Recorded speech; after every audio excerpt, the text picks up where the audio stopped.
Hello friends. जैसा कि आप लोग को पता है कि हिंदू धर्म के अकॉर्डिंग देव उठनी एकादशी के दिन तुलसी जी का विवाह मनाया जाता है। तो आज देव उठनी एकादशी है, तो चलिए हम लोग भी तुलसी जी के विवाह की तैयारियों में लग जाते हैं। तो सबसे पहले तुलसी जी को हमें मेहंदी लगानी होगी, तो मैं वही चीज़ कर रही हूँ। सबसे पहले मैंने तुलसी जी के इस पौधे को, इस गमले को मैंने वाइट कलर से पेंट कर लिया है और अब मैं उस पर मेहंदी मारने जा रही हूँ। तो मैंने मेहंदी मारने के लिए गेरू का यूज़ किया है, जो गेरू से ही मेहंदी मारी जाती है तुलसी जी के पौधे पे। तो इस गेरू को पहले थोड़ी देर के लिए भिगो लिया था, थोड़ी देर के लिए, जिससे कि ये फूल जाए, थोड़ा सॉलिड होता है। और उसके बाद अब ये फूल गया है और यूज़ करने लायक हो गया है। और मैंने यहाँ पे 2 ब्रशेस का यूज़ किया और एक ईयरबड का यूज़ किया है। एक ब्रश थोड़ी थिन है और दूसरी थिक है। तो चलिए हम लोग इस देव उठनी एकादशी के बारे में और तब तक जान लेते हैं। तो ये मेरी पहली डिज़ाइन हो चुकी है रेडी, और अब मैं दूसरी डिज़ाइन में बड़े बड़े ब्लॉक्स बना रही हूँ और उसके अंदर देखते हैं क्या करते हैं आगे। तो जो देव उठनी एकादशी है, इसे प्रबोधनी एकादशी भी कहते हैं और ये बहुत ही बड़ी एकादशी मानी जाती है। और इस दिन हम लोग फास्ट भी रहते हैं, मैं भी हूँ। माना जाता है कि 4 मंथ्स की मतलब नींद के बाद इस दिन भगवान विष्णु उठते हैं। तो इसीलिए इस दिन, इस एकादशी को देव उठनी एकादशी कहा जाता है। और आज मतलब इस दिन के बाद से ही शुभ मुहूर्त सारे स्टार्ट हो जाते हैं। शादी वादी लगन वगन का मुहूर्त स्टार्ट हो जाता है। जितने भी शुभ कार्य हैं सब अब हम कर सकते हैं। ये एकादशी कार्तिक महीने में आती है और कार्तिक महीने में कार्तिक स्नान का बहुत ही धर्म होता है। और पूरे कार्तिक महीने जो लेडीज़ रहती हैं घर की, वो तुलसी जी की फेरी लेती हैं, 108 फेरी लेती हैं, गीत गाती हैं और तुलसी जी के सामने दिया चासती हैं सुबह शाम। तो मैं भी ऐसा कर रही हूँ, 108 फेरी लेती हूँ, दिया चासती हूँ सुबह शाम। और कुछ लोग फास्ट भी रहते हैं पूरे 30 डेज़ का। तो ये सब चीज़ें होती हैं, इन सब का बहुत धर्म होता है। तो ये देखिए हमारी दूसरी डिज़ाइन भी रेडी हो गई है और ये काफ़ी सुंदर लग रही है, काफ़ी अट्रैक्टिव लग रही है। और अब तीसरी डिज़ाइन मैं रेडी कर रही हूँ। तो आइए हम लोग थोड़ा और जानते हैं। चलिए क्यों ना हम तुलसी जी की स्टोरी के बारे में जानते हैं कि आखिर क्या स्टोरी है इस विवाह के पीछे। तो तुलसी जी जो थी, वो अपने पूर्व जन्म में एक लड़की थी जिसका नाम वृंदा था। और वृंदा का जन्म जो है वो राक्षस कुल में हुआ था। लेकिन वो राक्षस कुल में जन्मी थी, उसके बाद भी वो विष्णु भगवान की बहुत बड़ी भक्त थी।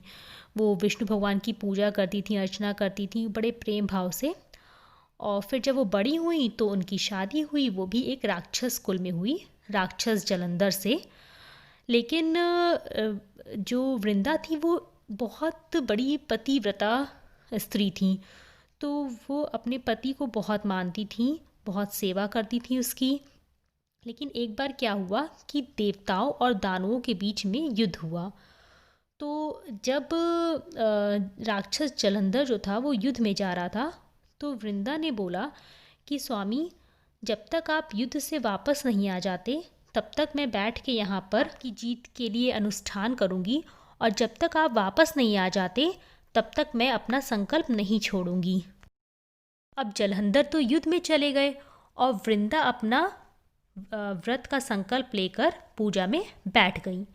उनके व्रत का प्रभाव इतना शक्तिशाली था, इतना ज़्यादा था कि देवता भी अंदर से जीत ना सके।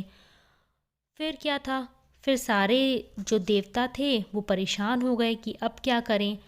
तो फिर वो गए भगवान विष्णु के पास और विष्णु जी से बोला, अब आप ही कुछ कर सकते हैं, आप ही कुछ करिए। भगवान विष्णु ने बोला कि वृंदा मेरी बहुत बड़ी भक्त है, मैं उसके साथ तो कोई छल नहीं कर सकता हूँ। तो फिर सारे देवताओं ने बोला कि भगवान और कोई उपाय भी तो नहीं है, आपको कुछ ना कुछ तो करना ही पड़ेगा। तो फिर भगवान ने जलंधर का रूप लिया और वृंदा के पास गए। वृंदा ने जैसे ही अपने पति को देखा तो वह झट से पूजा से उठ गई और जाकर अपने पति का पैर छुआ। और जैसे ही उनका संकल्प टूटा, युद्ध में जलंधर को देवताओं ने मार दिया और उसका सर जाकर गिरा उस महल में जहाँ पर वृंदा थी। वृंदा ने जब देखा कि ये मेरे पति का सर यहाँ गिरा है कट के, तो फिर ये जो मेरे सामने खड़ा है वो कौन है? तो वृंदा ने उनसे पूछा कि आप कौन हैं जिसका स्पर्श मैंने किया?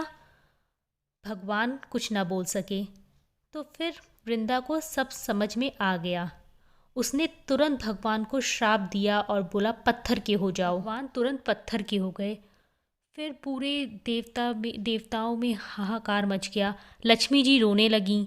तो फिर वृंदा ने उन्हें वापस से वैसा ही कर दिया और खुद अपने पति का सर लेकर सती हो गई।